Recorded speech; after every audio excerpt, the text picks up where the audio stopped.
Now that we've seen how to add effects to both tracks and individual events, I want to look here about possible issues that can occur when you adjust effect parameters. Now I've already loaded an EQ effect to my track here on track 4, our studio recording, and at present I've adjusted the fade out of the isolated vocal and the fade in of the track itself so that they don't create distortion when their two volumes max out at their crossover point. Have a quick listen and, importantly, watch our level meters for the individual tracks and the level meter on the main output. Okay, here we go. What's going on there? But I cannot fathom as we dance along the air.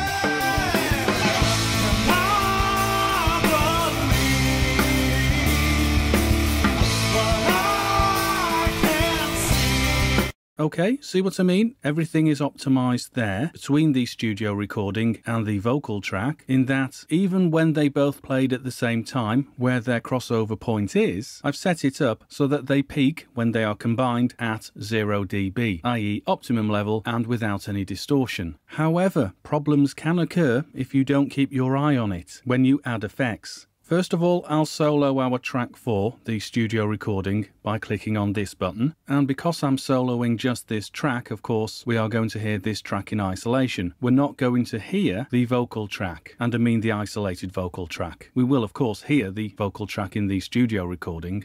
Right, let's look at our EQ settings now in the EQ effect that I've inserted right across this track, because once you start playing around with the parameters for our EQ, then volume issues can occur. As you can see, we have 4 bands that we can adjust, and each of those 1 to 4 nodes there on the graph has its related tab down here, 1, 2, 3 and 4. Number 1 relates to our low frequencies rising up across to number 4 relating to our higher frequencies. And for each of these frequency band areas, we've got 3 main parameters that we can adjust. We have frequency, we have gain, and at the moment, because we're looking at the lower end of our frequency spectrum, we have roll-off. For the other bands, we will see something called bandwidth. Effectively, they do the same thing. Now, by looking at the frequency band first of all, well, when we adjust this allows us to adjust the area of the spectrum that we want to tailor in some way. It's set quite low at the moment at 82 Hz. It's not very low. Anything from about 80 down, really, we would consider our base frequencies.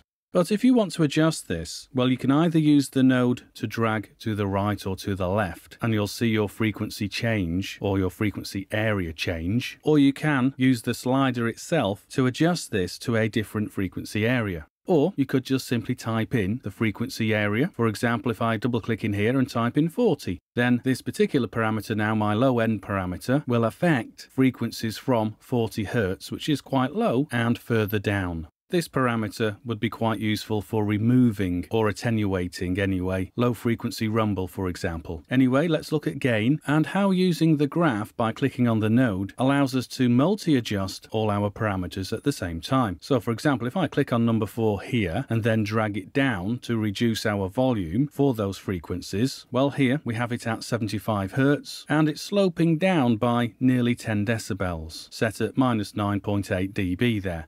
Now you'd imagine all will be okay, with no major discernible difference in volume level at the output stage. However, as alluded to earlier on, adjusting like this can cause unexpected volume issues. I'll show you what I mean, I'll play it, and you keep your eye on the level meters.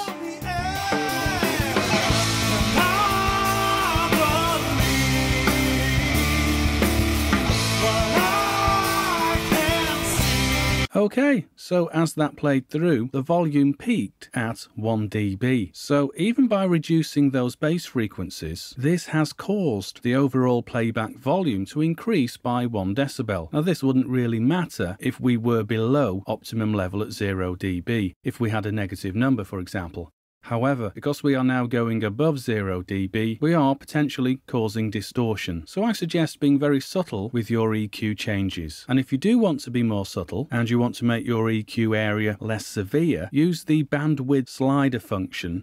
For example, if I choose node 2 there and I pull it down in volume, see the frequency area? Well, that will mean for those frequencies sloping down, we'll be reducing the volume just for those frequencies by whatever our gain is set to. Furthermore, if I want to adjust the bandwidth control, I can make the volume cut spread slowly and subtly across this area, now between node number 1 and number 3. Now I'm going to click play in a moment, and I want you to notice that set like this, there should be no problem with distortion. But as it's playing, I'm also going to adjust our bass frequencies too, and you'll see the distortion peak in again. Okay, here goes.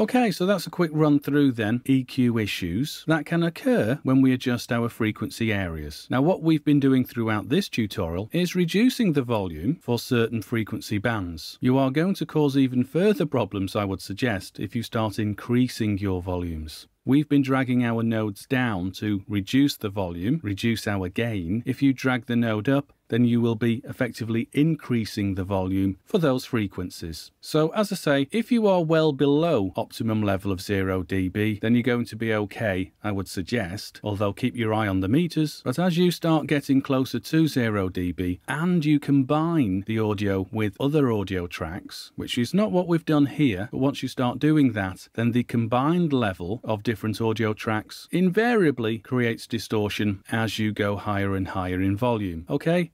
So those are some EQ issues you need to keep your eye on.